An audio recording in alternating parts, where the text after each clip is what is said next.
Panduputranam Esham Pakshe Janardana. Janardana. Very nice. Can everybody repeat after me? I will say, you all repeat. Jayastu Panduputranam. Jayastu Panduputranam. You see, you all had your lunch? Yes, Prabhu. Yes, Prabhu. Or are you all starving? Coronavirus, Upvas Satyagraha, something you're doing. See, please be very lively, jovial, and full of energy in this class. And when I repeat, my phone should burst. That is how you should repeat. When I ask you to repeat. Jayastu Pandu Putranam. Jayastu Panduputranam. See, I want every one of you to hear carefully and repeat perfectly. See, I've told you already. Please don't mistake me. I have a goal to achieve. I want you all to become very nice students of Bhagavad Gita. You should know how to pronounce, you should know how to chant, you should know how to understand, you should know how to follow. Okay? Loudly. Jayastu Pandu Putranam. Jayastu Panduputranam. Esha Pakshe Janardana. Sham Pakshe Janardana. Esham Pakshe Janardana. Now, what do we learn? What is the main lesson we learn from chapter 1?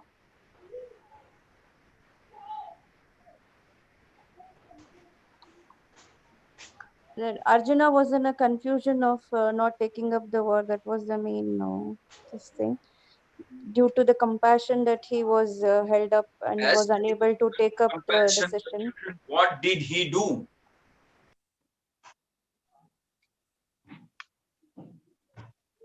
What did he do? What did Arjuna do in the first chapter? Whom does he address? Sri Krishna. So what do we learn from the first chapter? Surrender to Lord Krishna.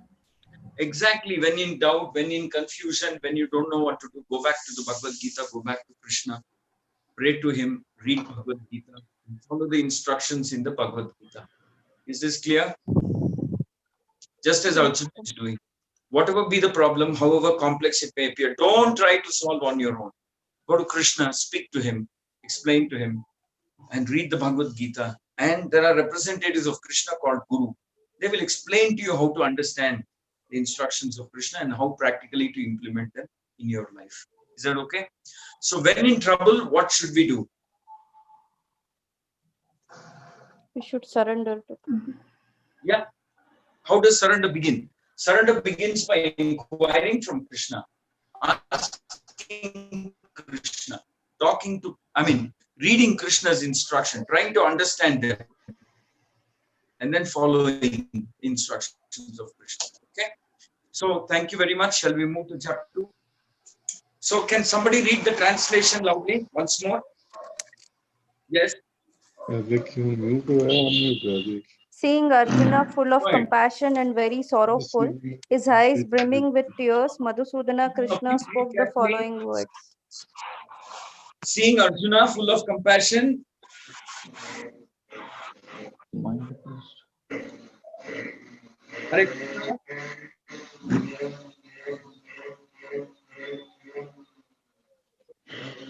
What happened?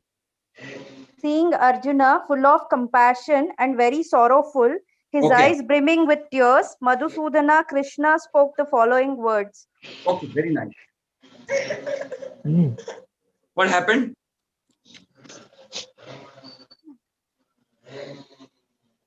What happened?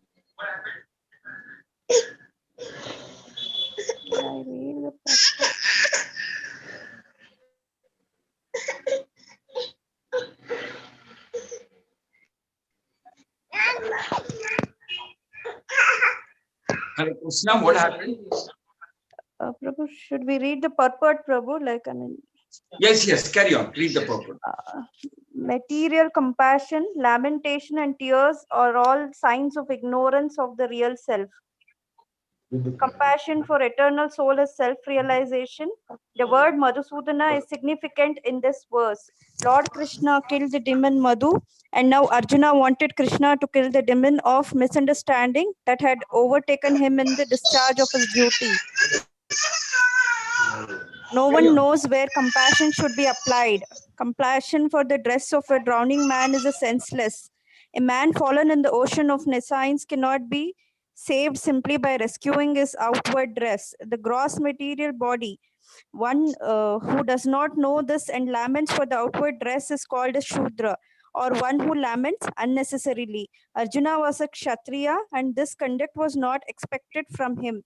Lord Krishna, however, can dissipate the lamentation of the ignorant men, and for this purpose the Bhagavad Gita was sung by him. This chapter instructs us in self-realization by an analytical study of the material body and the spirit soul, as explained by the supreme authority, Lord Sri Krishna.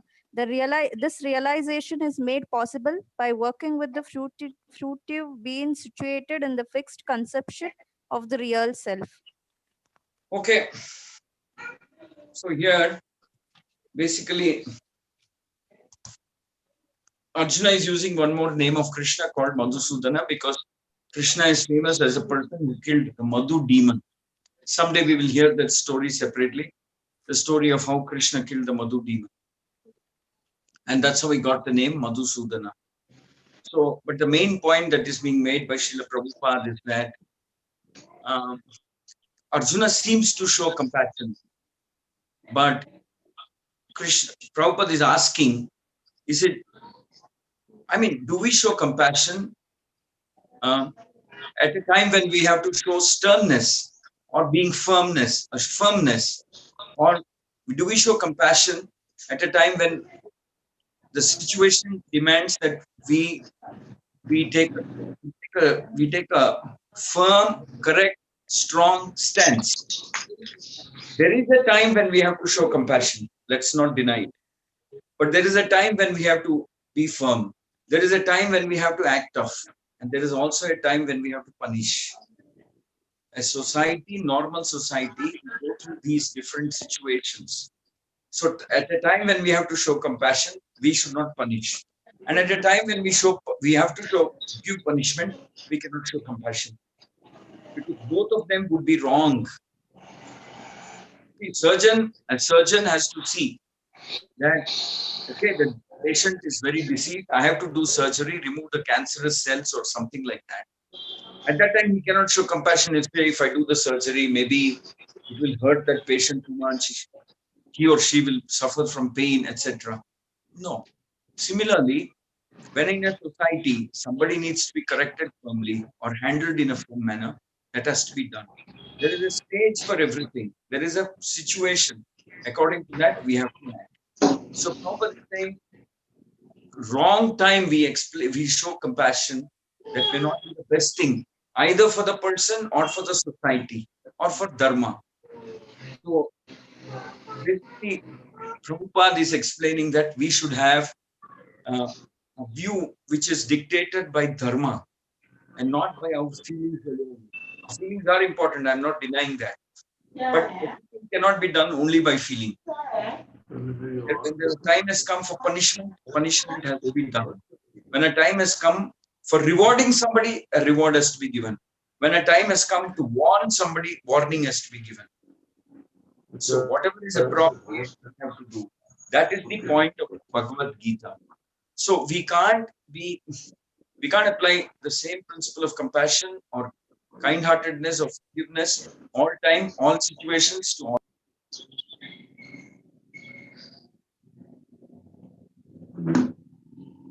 We can't hear you, Prabhu.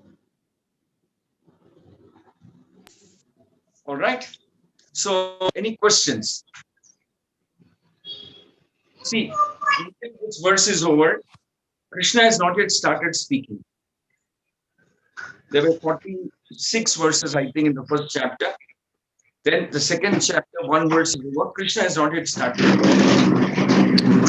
Questions? Or shall we go to verse number 2?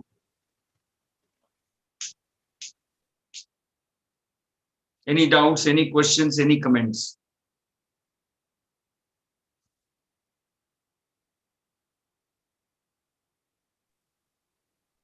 All right. If there are no questions, can we go to verse number 2? Yes, Prabhu. Okay. Now, this is one of the most important verses of the Bhagavad Gita, for the simple reason that this is the first verse in the Bhagavad Gita that is spoken by Krishna. First verse. So Krishna is opening mouth and addressing Arjuna. Let's see what Krishna says. And who wants to read this verse? And we'll all repeat. Who wants to read this verse? Or should I do it first and then you will try to lead the verse? I'll just try, Prabhu. I'll try to read it. Please go ahead. Shri Bhagavan Uvacha Shri Bhagavan Uvacha. Everybody repeat. Kutastva Kashmalamidam Utasva Kashmalamidam Vishame Samupastitam Vishame Samupastitam Anarya Jushtam Asvargyam Anaryajashtam Asvargyam Akirtikaram Arjuna. Akirtikaram Arjuna. Can somebody else also try? Anybody else can try? I'll try, Prabhu. Shri Bhagavan Vacha Shri Bhagavan Uvacha Kutastva Kasmalam Midam Utasva Kashmalamidam Visame Samupastitam Vishame Samupastitam Anaryajashtam Asvargyam Anarya Justam Asvargyam Akirtikaram Arjuna. Akirtikaram Arjuna. Very nice. Can somebody read the translation loudly and clearly? The Supreme Person, Bhagavan, said, "My dear Arjuna, how have these impurities come upon you? They are not at all befitting a man who knows the progressive values of life. They do not lead to higher planets, but to infamy." Should I read the purport, Prabhu? The purport is too long. I have read it. I will explain to you. Okay. When we find little shorter purports, we will read them. But this is running into quite a, it's quite a lengthy purport. At least on my machine, it is running into more than 2.5 pages. Okay. I've read, I will explain to you. So, first and foremost, we pay obeisances to Lord Sri Krishna.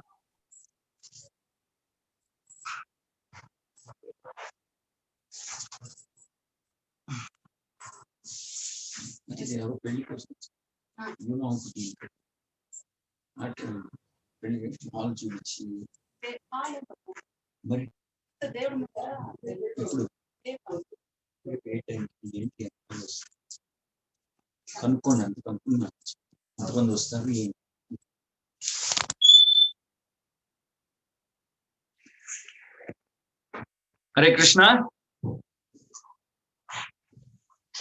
Hare Krishna. Hare Krishna. Okay. So we pay obeisances to Lord Sri Krishna, the most powerful, all-powerful, supreme Lord, supreme Almighty God. And we thank him for giving this knowledge to Arjuna and to all of us.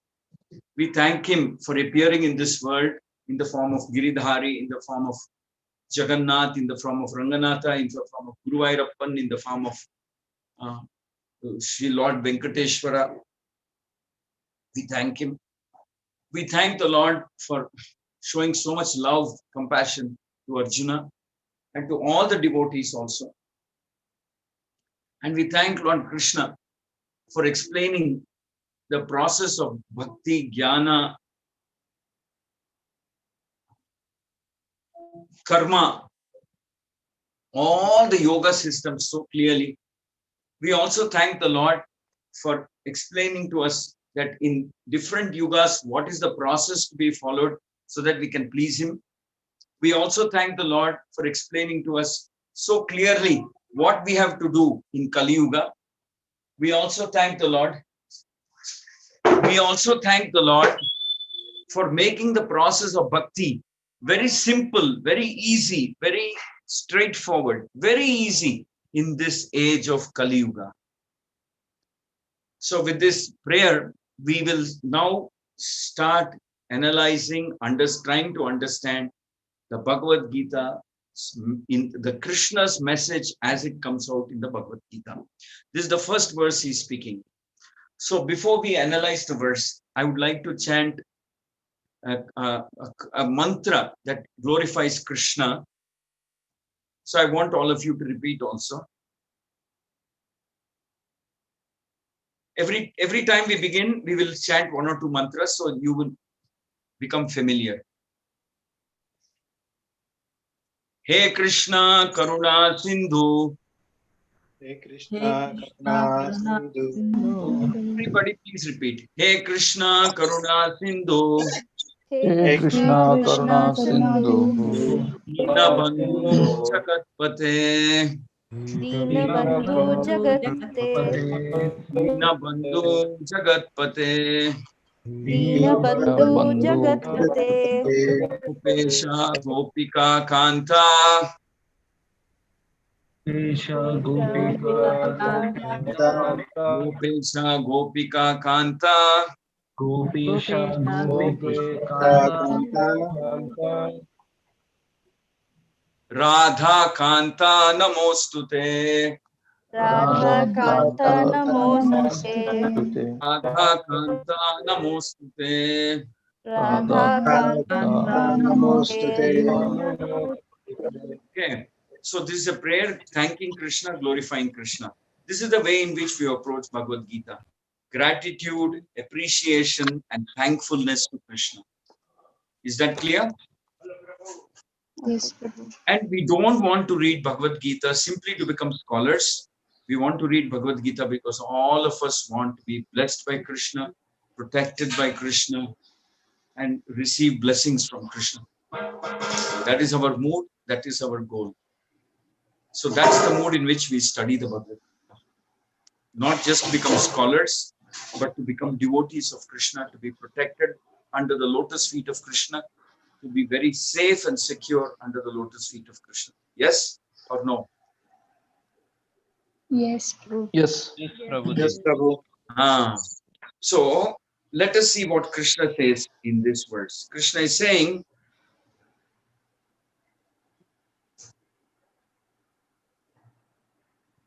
my dear Arjuna, how have these impurities come upon you? They're not at all befitting a man who knows the true value of life. And they can't take you to higher planets, but they will take you to infamy. Infamy means bad name. Infamy. Opposite of famous is infamy. So basically, Krishna is telling Arjuna that, hey Kshatriya, hey Arjuna, how did you suddenly become so weak? What's going on? What was the reason for you to become so weak? Now, the point is, we should never forget that Arjuna is a Kshatriya. One of the duty of the Kshatriya is to protect dharma, protect values, protect culture, protect truthfulness, protect honesty, and punish those who don't follow these principles. Just as a policeman, he catches a thief, and let's say the thief is crying because he will get punished. So can the policeman show some compassion? See, he's crying. So let me leave him. Can he show that compassion? So there is a time and place where compassion has to be shown, but it cannot be shown all the time, everywhere. There is a time for punishment. There is a time for compassion. So Krishna is asking this question to Arjuna. Hey Kshatriya, what does that do? You seem to have forgotten your role and your duty. Now you're just speaking. To me, it appears like You're speaking out of confusion or weakness. How did you become like this? You were not like this before. When we have met several times, you have not been like this. What is the cause? How has this weakness come into your mind? What is this, Arjuna? So this is the statement that Krishna is making. My dear Arjuna, how have these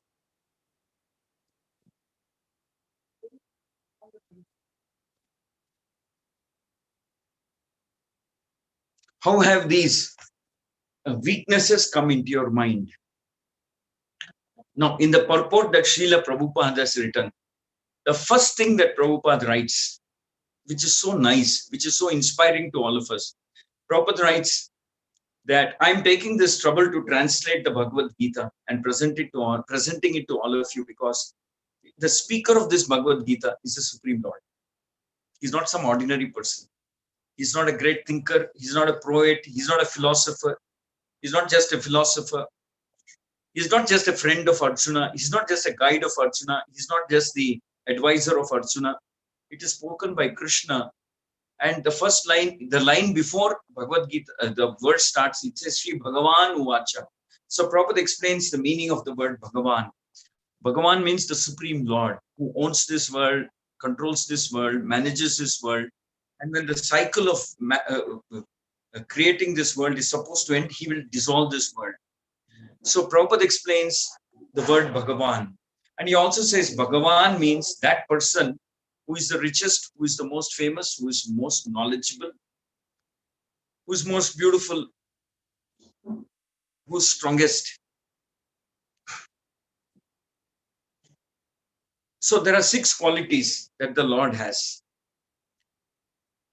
So Prabhupada is explaining that I translated this Bhagavad Gita and published it because these are words of the Supreme Lord, not just a friend of Arjuna. And who is the Supreme Lord? This Bhagavan, the word Bhagavan actually in Sanskrit means somebody who's all powerful, very, very beautiful, very, very strong, very knowledgeable, and also very renounced. So he's full of all these. So it is the Supreme Lord who is a proprietor, owner of this world. He's speaking, and we all have to listen. In other words, whether it's the law of karma, law of nature, law of dharma, principles of dharma, everything have come from Krishna. Krishna is the person who has explained. And he's a person, because Bhagavan also means it's not just some energy. We have to clearly understand Bhagavan means the Lord who is a person. Vyakti. Vyakti means person. But he's different from all of us. We have a material body that may decay and die. But Krishna has a type of body that neither decays. There's no such thing as God dying. He's eternally existing in what is known as his spiritual body. Eternally existing in the spiritual form. So that also Prabhupada explains. Krishna is like, we should not think Krishna is like us. We have a body that's similar to Krishna, but also very different from Krishna. Our body, Atma is there. And Atma goes out of this body, it's called death. But Krishna, there's nothing like that. Krishna is always existing, all existing. So, and eternal personality. So hence, we pay attention to Krishna. Plus, Krishna is also the proprietor, the creator. Now you can say, what about all the devatas? There's Brahma, Indra, Chandra, Surya, Devi, Ganesha, Parvati, etc. They're all called devatas in Sanskrit. Devatas means they're also very powerful. We can actually worship them. But they in turn also worship Krishna, Indra, others. They're called devatas. They're much more powerful than all of us. But they're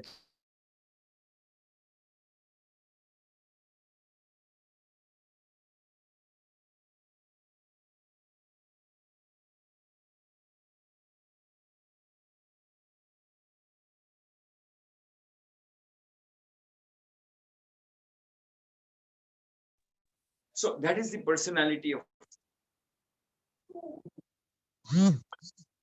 Hence, not only is the Bhagavad Gita important, because these are instructions by the Supreme Lord. One more qualification is there. Krishna knows the past, He knows the future, he knows the present, and he controls the future. Now, that Supreme Lord, by the way, has become a friend of Arjuna. This is the magic of bhakti. You understand what I'm saying? This is the magic of bhakti. That Supreme Lord, who's created all these millions of billions of universes and planets and planetary systems, has agreed to become a friend and well-wisher of Arjuna. Now, not only has he agreed to become a friend of Arjuna, but he has also agreed to become the chariot driver of Arjuna. Chariot driver means like a car driver, out of his love for his devotees. So that Supreme Lord, who is the creator, who has no equal, he has come down to the level of showing love and compassion. Right? Krishna. One minute. ఏమైందమ్మా?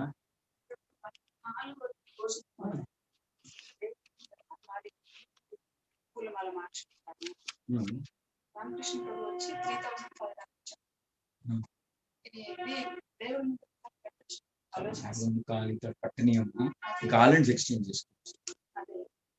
ఏ టైంకి వస్తారు?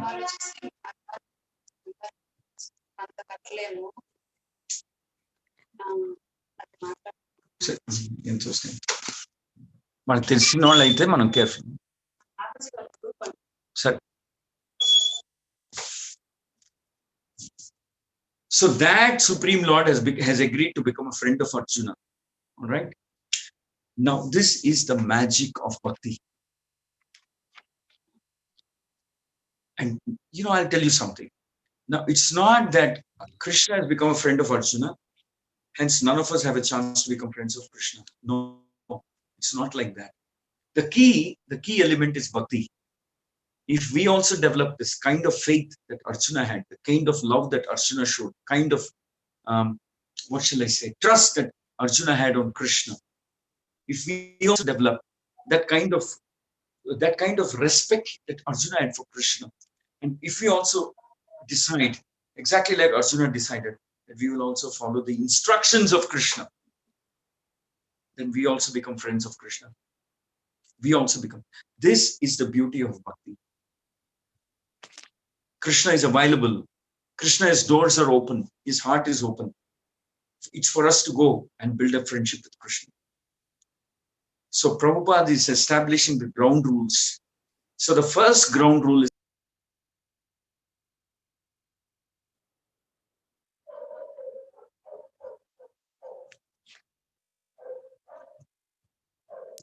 speaking the Bhagavad Gita is the Supreme. Now, how is it we have to approach the Supreme Lord? So Prabhupada is defining that also.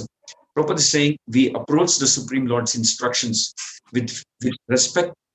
We hear carefully, we analyze, we hear attentively with the desire to follow these instructions. We have to follow. We don't try to approach Krishna's instructions to be, what is the word? To become critical or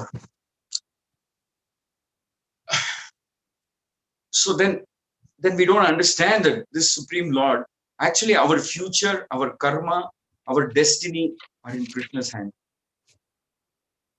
are in the hands of Krishna. Everything that we have is in the hands of Krishna. Actually, this is true for even the Devatas. The future of the Devatas, everything is in Krishna's hands. Actually, this is true for all living entities of this material world. Their life, their destiny, everything is in Krishna's hands. So this is how it works. This is the way it is. So the ground rules to take forward the study of Bhagavad Gita is we have to understand who the speaker is. So I'm asking you, who is the speaker of the Bhagavad Gita? Can you explain his unique position?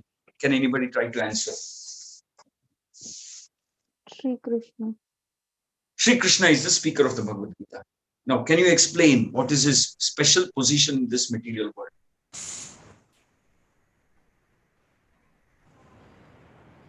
He's full of knowledge, eternal. Okay. He's all attractive and Attractive. He is the causes of all the causes. Yes, he's the cause of all causes. He's the controller. Yes, he's also the loving controller of what? Of what? Krishna is controller of what? Karma. The material world and the The The karma. universe. creature. Yes. Souls. Shall I tell you? If somebody asks you this question, what is Krishna controlling? You know how we should reply? What is Krishna not controlling? Actually, Krishna controls everything.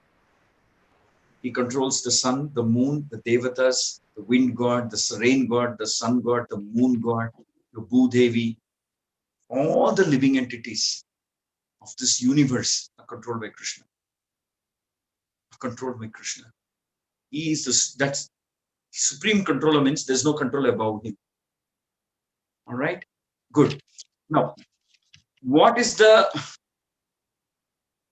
special? I mean, what is the relationship between Arjuna and Krishna, as we can see now? Guru and Shishya. Yes. Then Friend. pardon me, Friend. friend. Yes. Friend. Pardon me. Guru and Shishya, friend. Yes. Then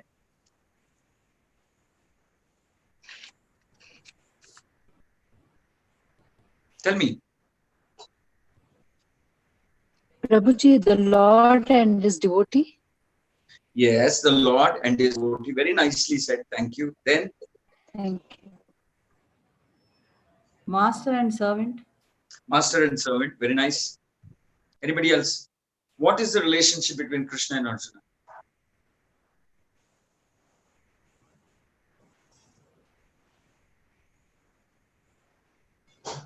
Brother-in-law. Tell me. As a chariot driver, There as you go. Who driver. said this? What's your name? Naresh Chariot Kumar. driver. What's your name? Naresh Kumar. Naresh ji. Thank you very Naresh. much. Yes, sir. Jesus. See, by the way, all the answers that you have given are correct. But we tend to miss out this relationship between Arjuna and Krishna, that Krishna is the driver of Arjuna. That Supreme Lord agrees to come down to this position of a driver for Arjuna, because Arjuna is a perfect devotee. Arjuna is a perfect servant. Arjuna is a perfect friend, whatever. So Krishna plays all these roles, but he also plays the role of a driver. In other words, he takes a more insignificant position compared to his devotee. Now, I also said that this hand of love and friendship, Krishna is willing to extend to everybody, not just to Arjuna. So how do we become qualified to be called friend of Krishna? How do we become qualified? Can you all tell me? How do we become called friend of Krishna? Tell me. By pure devotion, chanting, following the devotees, reading Bhagavad Gita. Yes, there you go. What did you say, Bhagavad Gita? Reading Bhagavad Gita No. regularly. No, reading with what intention? Implying it in the life. Following rules of Bhagavad Gita. What intention? To become a scholar? Implying it in the regular life. Thank you very much. You're a nice student. So reading the Bhagavad Gita with the desire and intention to apply and follow very carefully. All right. Now, I also said, in what mood, this is very important. This is my most important question for today. In what mood should we approach Bhagavad Gita? Tell me now. Bhakti? Yes, Bhakti. In what mood should we receive the words of Krishna?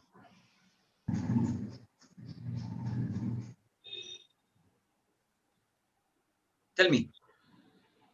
As a disciple to totally follow it. There you are. Very nice. As a disciple who is willing to totally follow.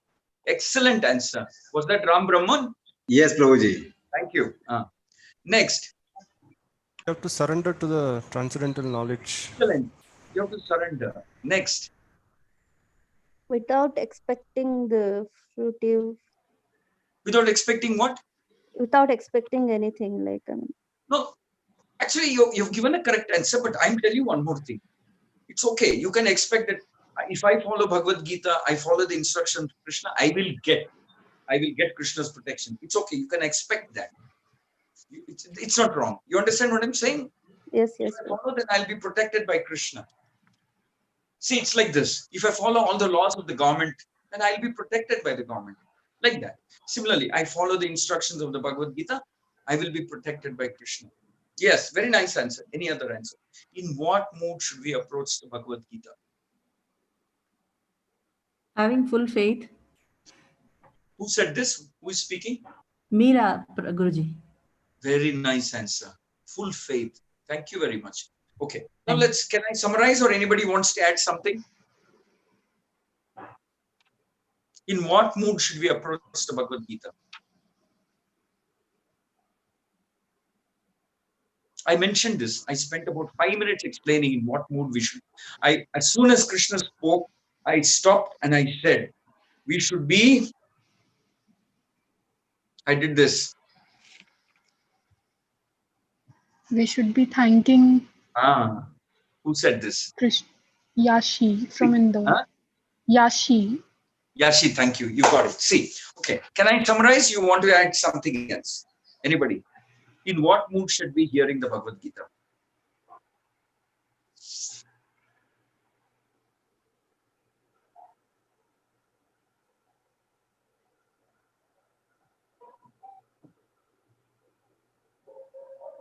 All right. Can I summarize, or should anybody else wanted to take a shot at the answer?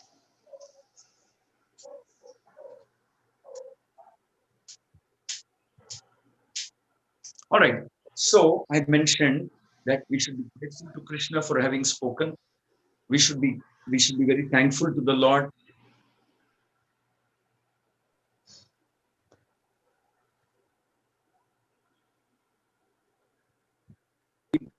Reading it carefully, trying to understand with the desire to apply. Actually, shall I tell you something? You've been an excellent group of students. All these points have more or less been covered. I'm just emphasizing them again. And we should, one more thing. Actually, we should be joyful also. We should be happy that now I know how to lead my life. Because Krishna has spoken. Imagine if Krishna had not spoken, we would all have been in eternal confusion. What to do, what is right, how do we live? But that confusion is gone, thankfully, because Krishna has spoken. We should be grateful to Krishna and we should be relieved. We should be happy. It's like, somebody has an illness, the doctor will come and say, hey, listen, you can be cured. Do this, don't do this, take this medicine, you'll be cured. So we can be happy. Same way, Krishna has spoken. So there is no need for confusion. Otherwise, we'll be in eternal confusion about what to do and what is to be done and what is not to be done. So we should be joyful. Krishna has solved the life's most biggest problem. What is right? What is wrong? What is dharma? What is adharma? What is papa? What is punya? What is karma? What is dhyana? What is yoga? And what will make me happy? And what will make you happy, Krishna? So all these questions have been answered. So Bhagavad Gita hence becomes the most important book of our life. Why? It teaches us how to become happy. It teaches us how to please Krishna. It teaches us how to live a dharmic life. It teaches us how to please Krishna. It teaches us how to, it gives us answers to different puzzles and problems and challenges that we face, so that we become successful in life. So we should be grateful to Krishna. And hence, we should also be grateful to Srila Prabhupada, who translated this book and presented it as it is. Today we'll close. We'll continue our discussion next week. Hare Krishna, Krishna Krishna, Hare Krishna. Hare Rama, Rama Rama, Hare Hare. So the last 3 minutes are open for questions. 5 minutes are open for questions or any feedback. Hare Krishna, Prabhu. I have a doubt. Yes, ma'am. I did not understand the difference between Bhagavan, Paramatma, and Brahman, features of God. Yes, that is there in the purport. I think you have read the purport. Yes, see, as for today's class is concerned, I don't want to spend too much time describing this. Please understand that Bhagavan means that Supreme Lord who lives in Vaikuntha, who stays there along with Lakshmi or Radha Krishna in Golok Vrindavan, who is the original creator, who comes in the form as avatars. You understand? That Supreme Lord who incarnates, he's called Bhagavan. Now, an expansion of the Supreme Lord, the same Supreme Lord expands into multiple Paramatmas. Paramatma is the is another form of Krishna or the Lord who stays in everybody's heart. Your heart, my heart, everybody's heart, all living entities' heart. So the Lord is residing in our heart as Paramatma. Next to the Lord, who is residing? Who is residing next to the heart? Lord in the heart. Soul. Atma. Yes. Yes. Who gave this answer? Priya Prabhuji. Yes. Thank you. Very good. Correct answer. Next, there is Paramatma in the heart. There is soul in the heart, Atma. So our soul, our heart has two residents, two tenants. Who are they? Paramatma and Atma. Paramatma. Yes. Who is Paramatma? Bhagavan. Lord Yes. Krishna. Expansion of Bhagavan. Now, he is there in the heart of all living entities. Now we'll understand more about the role that Paramatma plays as we progress in the Bhagavad Gita and as we progress in chanting. All right? As we progress in Bhagavad Gita, as we progress in the path of Bhakti. Now the third thing you spoke was Brahman. Brahman is, see, this Lord Krishna has, just as sun has sunshine, the Lord's body has shine. It's called effulgence. It's called effulgence. Effulgence means bright light that's coming out of Krishna's body. That's called Brahman. Sun has sunshine, like a light bulb gives out light. So this effulgence, bright effulgence that comes out of Krishna's body is called Brahman. Is that clear? Yes, Prabhu. Brahman? Thank you. What is Brahman? The brightness of Bright the Sri Krishna. Effulgence, brightness, light that is coming out of Krishna. Sri Krishna.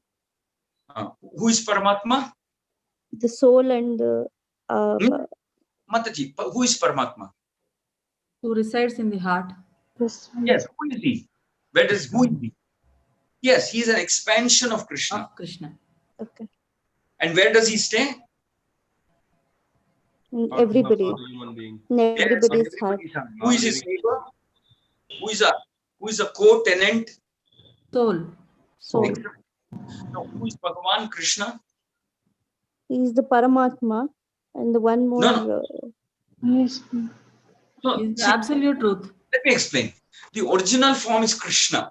He expands as Paramatma. His bodily effulgence is Brahman. Is this clear? Yes, Prabhu. See, the Prabhupada gives the example of sun. Inside the sun planet, there is Surya Devata. Now, that Surya Devata is compared to Radha Krishna. Now, there is sun rays that are coming out, and sun rays lands on different parts of this world. So wherever the sun ray lands or something like that, we can say that, that's a presence of Paramatma. And the sunshine is equivalent to Brahman. Brahman. Is this okay? Yes, Prabhu. Yes, but it is slightly somewhere confusing between all the three. Like the first and the second one is clear. The Brahman, sometimes when I compare the purport, when it is compared with the sun, it is slightly confusing kind of. Yeah. In the next class, I will spend another few minutes clarifying on Brahman. Is that okay? Okay. Yes, Prabhu. Yes, Prabhu. Thank you, Prabhu. Next. Any other question? So, Prabhuji, one question. When Paramatma resides in each Jiva's heart, Yes, correct. why Jiva gets bad thoughts? Why can't Paramatma control? See, what happens is, I'll give you the answer very briefly. I will explain more elaborately in next few classes. See, what happens is, Paramatma always gives good instructions. But Jiva has previous karma. Karma means what we have done in previous lives, etc., that we are carrying forward. The Jiva, Atma, soul. The soul may carry some contamination. And as long as the contamination of the soul is not purified, so that bad thought will keep resurfacing, coming out. So if the soul is purified, removed, contamination, anartha they are called, are removed. And one of the ways of removing is by chanting. Until it is removed, it's like, there's a thorn in the flesh. Unless the thorn is removed, it will keep hurting. And let's say there's a virus in the body. Unless the virus goes away, virus will keep influencing the body. Okay? So we'll try to understand how to purify the soul, purify the mind, purify the heart, so that We will always be under the shelter of ideas which are pleasing to Krishna. Is that okay? We will learn that technique. That's called bhakti, how to purify. We will learn that in the next classes. Is that okay? Okay, Prabhuji. Yes, Thank you. Prabhu. Thank you very much. We will meet next week. Sorry, I'm very sorry. I think we are due to meet tomorrow. Is that right? Yes, Prabhu. Yes, Prabhuji. Yes. So get ready. We'll all meet tomorrow at 3:50. Yes. Hare Krishna, Hare Krishna. Krishna Krishna Krishna Hare Hare. Krishna, Hare Hare Rama Hare Hare Rama, Rama, Rama Rama Hare Hare. Hare Hare. My God. Hare Krishna. Would you like to, you please stay back for some time. Mahamani Prabhu will address us just for 5 more minutes. Mahamani Yes, Prabhu yes. is on. Okay, Prabhuji.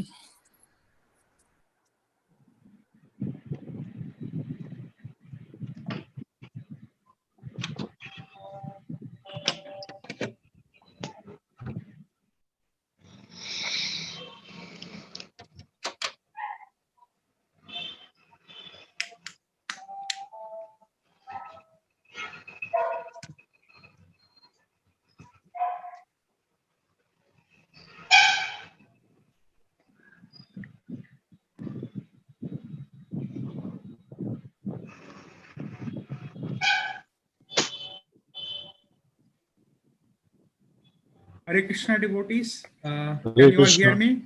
Yes. Hare Krishna. So how are you Hare- all? How is everybody? How are you all?